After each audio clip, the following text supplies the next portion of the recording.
Hey everyone, today we're tearing down an EVGA 1080 Hybrid. That's this right here. So this actually uses an FTW board, this particular model. It is a 1080 FTW Hybrid. And it's got some interesting characteristics for that reason. One, we really want to see the PCB because it's obviously not a reference design. This, for the record, would be a reference design. This is the Corsair Seahawk that we already took apart. And so the point specifically of this endeavor is to swap the heatsink on this unit with the one on this unit and vice versa, rerun the thermal test because we're getting some performance results that I really didn't expect going into this, specifically from the Hybrid. So before getting to this, the content is brought to you by iBuyPower and the new Element Gaming PC, which uses an S340 that's been modified to have a large tempered glass side window, LEDs for underglow, and the fans, and is available now. So the EVGA Hybrid, previously when we looked at the 980 Ti Hybrid versus the 980 Ti Seahawk, or Hydrographics if you prefer, from Corsair, we looked at them. This card for the 980 Ti generation way outperformed the Seahawk, but Corsair and MSI have made some changes this generation, so this is their cooler. This time, if we hold sort of a laser against this thing, you'll see that the surface is perfectly flat these days.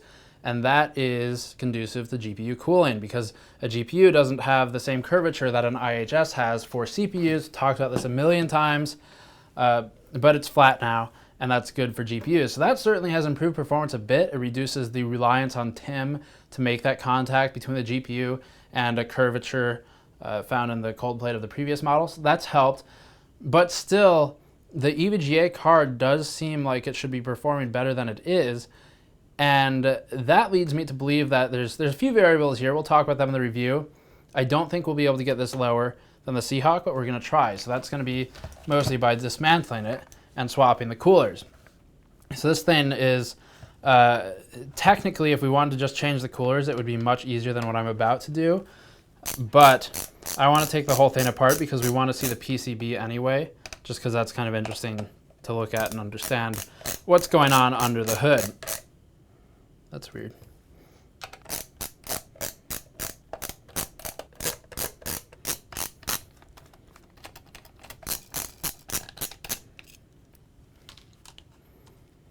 Okay, so just before we get any further into this, you may have noticed we've already swapped out the fan here. This is the Corsair cooler, and I've put the EVGA fan on it. That was part of some troubleshooting and testing we were doing earlier, which you'll see in the review.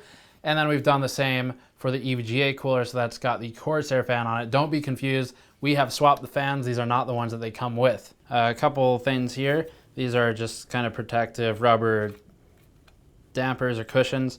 We've got some thermal pads here that have been moved around a bit. And these, what are these adhering to? These are sticking to the backside of the GPU, plainly. So there's the GPU, backside of it. So that handles that.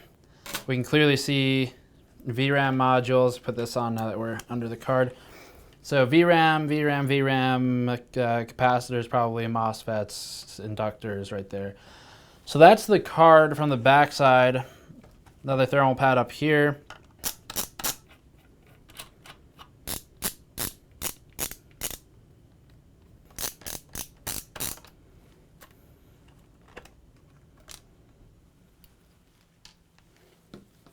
So something fell in, a little piece of plastic that was hanging off. Let's see what that is. Oh, there it is. Ooh, that's like a nut of some kind. I don't know what that was just loose in there. I don't know what that was holding. I believe it actually went, it was to one of these, sitting on the, probably one of these too, sitting on the inside. But let's finish removing the faceplate. One thing just to note, these are a TR6, so we could remove those, but I don't know that there's really a reason to do so at this point. I think right now we are secured by probably a fan cable. Yes. Okay.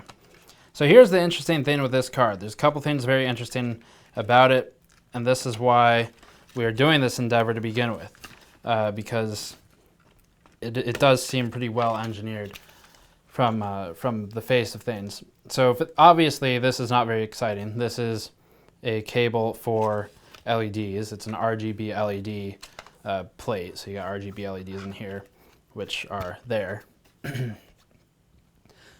But underneath it, we've got a fan that's actually not a blower fan. It's not, well, it's not the radial fan. It's actually an axial fan. And the blades are inverted from what you might expect. So that's pretty interesting. There's a heat sink underneath it used to cool the MOSFET components. And then over here, we've got some extra copper from what would normally be expected. I actually wasn't aware of this. This changes my hypothesis about what's going on with this, which I haven't shared yet, just to be clear. We'll share that in the review. I've not shared the hypothesis as to why the cooling difference is what it is. So this is covering the VRAM. That is new. I've not seen that on any cards this generation or last generation, other than things like the Fury X, which were that one was very unique in its implementation. And the Gigabyte Waterforce card also has a pretty unique implementation for the 1080 series, but we don't have one of those in. So that's pretty cool. We'll look at that more in a moment. Let's get the cooler off and see if it should be 100% identical to the one we've used for our own hybrid mods a few times now, with the copper protrusion on the bottom of it. And it is an Asetek cooler, just like the Corsair one is an Asetek cooler, but Corsair is using an H55 built for CPUs, but they've modified it this generation so that the bottom is flat, which is good, as I discussed. So both Asetek cooled, but in theory, this one is the one with the protruded copper plate, which we'll find out in a moment for the cold plate.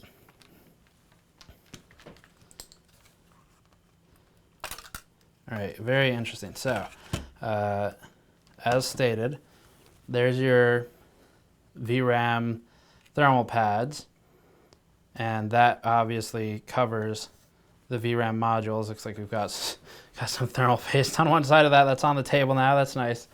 I don't have any things. Can you grab me a... All right, those go together.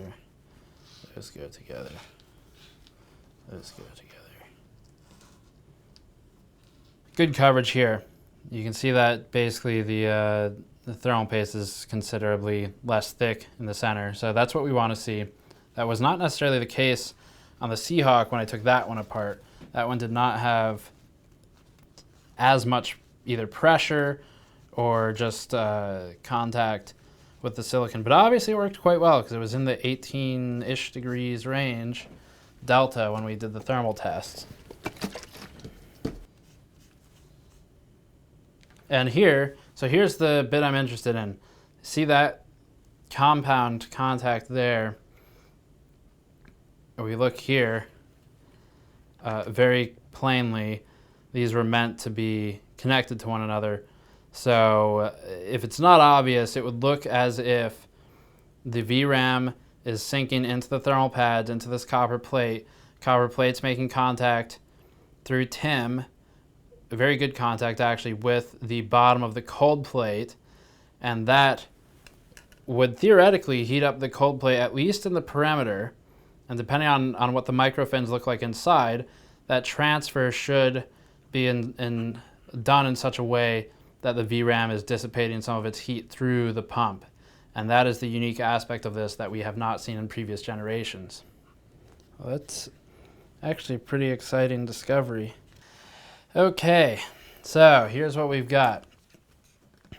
That I've explained in a few different videos. These communicate with one another to the GPU. The GPU quite clearly is a GP104-400 chip. It is a 1080. That is what all 1080s are, and it's an A1 rev. The next bit, this secures the tubes. That's all it does, or the hoses, and really nothing else. This is the faceplate. The faceplate has a little shroud here around the fan to help it focus its air, so it's pulling air out. That's the interesting bit. This is inverted, as I said. It's pulling air out away from the MOSFETs. I'll have to take that off, I suppose, and actually look at the MOSFETs, which I'd really prefer not to do, but we're going to. Memory, it's the same Micron GDDR5X as we've seen before. We've got 8 gigabit chips, modules, so a total of 8 gigabytes, because there are 8 modules. And then we've got capacitors like crazy, ton of inductors or chokes, if you prefer that terminology. And then the Mosfets are under here. And we've got a couple phases, it looks like, potentially for memory. Backside, I don't particularly see anything special other than this IC here. But we'll talk about that separately in another video. So let's take the fan part of this apart.